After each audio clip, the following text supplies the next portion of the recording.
এর ব্যাপারে একটা বিশেষ একটা তথ্য প্রমাণ আমার হাতে এসেছে, যেটা আমি এই মুহূর্তেই তাদের কোনো পরামর্শ বা তাদের অনুমতির বাইরে যে প্রকাশ করতে চাচ্ছি না। শুধু এতটুকু বলি যে ওয়াকার, অনেকের মতো আমার ভেতরেও এটা নিয়ে একটা ছিল যে ওয়াকার কেন 5 তারিখের ওই সময়ে তিনি শেখ হাসিনাকে কেন সরালেন, কেন আসলেন। আসলে ওয়াকার বেসিক্যালি একজন প্রচণ্ড কাপুরুষ, একটা খুব ভীতু প্রকৃতির মানুষ, এটা সেনাবাহিনীতে সবাই জানেন।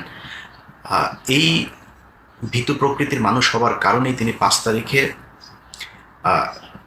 কিং কর্তব্য বিমূঢ় হয়ে যান, এবং তার যেসব মিড লেভেলের অফিসার বা তার একেবারে ইমিডিয়েট জুনিয়র যেসব অফিসাররা ছিলেন, তারাও তার যে আদেশ শুনছিলেন না। যে কারণে তিনি দেখেছেন যে শেখ হাসিনাকে বাঁচাতে গেলে তিনি নিজেই একটা ক্যাজুয়ালিটির শিকার হতে পারেন, যে কারণে তিনি আর সেই ঝুঁকিটা নেননি।